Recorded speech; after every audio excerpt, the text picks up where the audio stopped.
हे दोस्तों, हम हमेशा सोचते हैं कि हम इतने दुखी क्यों हैं या फिर दूसरे इतने सुखी क्यों हैं। किसी को देख के हम सोचते ही रहते हैं कि क्यों ऐसा होता है। तो इसको एक सही मायने से किस तरीके से बताना है, उसके लिए एक गुरु एक शिष्य की स्टोरी है।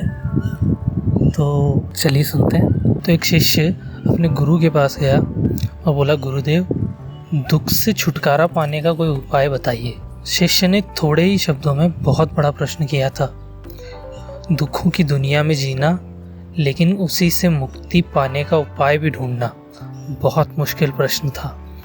गुरु ने कहा, एक काम करो, जो आदमी सबसे सुखी है उसके पहने हुए जूते लेकर आओ, फिर मैं तुम्हें दुख से छुटकारा पाने का उपाय बताऊंगा। शिष्य चला गया।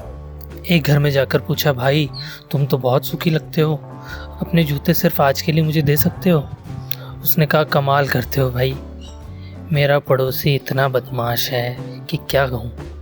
ऐसी स्थिति में सुखी कैसे रह सकता हूँ, मैं तो बहुत दुखी इंसान हूँ। यह सुनकर वो निराश होकर दूसरे घर गया।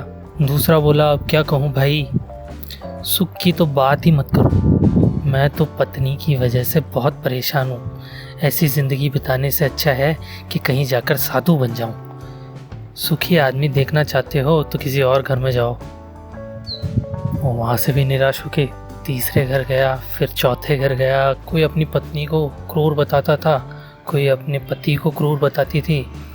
पिता के पास गया तो वह पुत्र को बदमाश बताता था, पुत्र के पास गया तो वो पिता की वजह से खुद को दुखी बताता था। सैकड़ों हजारों घरों के चक्कर लगा आया। सुखी आदमी के जूते मिलना तो दूर, खुद के ही जूते घिस गए। शाम को वह गुरु के पास आया और बोला, मैं तो घूमते घूमते परेशान हो गया, न तो कोई सुखी आदमी मिला न सुखी आदमी के जूते। गुरु ने पूछा, लोग क्यों दुखी है, उन्हें किस बात का दुख है? उसने कहा, किसी का पड़ोसी खराब है, कोई पत्नी से परेशान है, कोई पति से तो कोई पुत्र से परेशान है।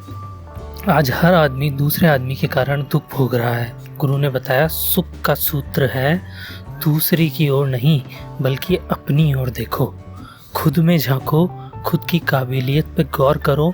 प्रतिस्पर्धा करनी है तो खुद से करो, दूसरों से नहीं। जीवन तुम्हारी यात्रा है, दूसरों को देखकर अपने रास्ते मत बदलो। खुद को सुनो, खुद को देखो, यही सुख का सूत्र है। शिष्य बोला, महाराज बात तो आपकी सत्य है, लेकिन यही आप मुझे सुबह भी बता सकते थे, फिर इतनी परिक्रमा क्यों करवाई? गुरु ने कहा, वत्स, सत्य दुष्पाच्य यानी कि अनडाइजेस्टिव होता है, सीधा नहीं पचता। अगर यह बात मैं सुबह बता देता तो तुम हरगिज नहीं मानते। जब स्वयं अनुभव कर लिया, सबकी परिक्रमा कर ली, तो बात समझ में आ गई। अब ये बात तुम पूरे जीवन भर नहीं भूलोगे। तो ये एक स्टोरी थी जिससे हमें समझ में आता है कि हम हमेशा दूसरों को दुख के लिए जिम्मेदार ठहराते हैं, जबकि हमें अपने आप में झांक के देखना चाहिए।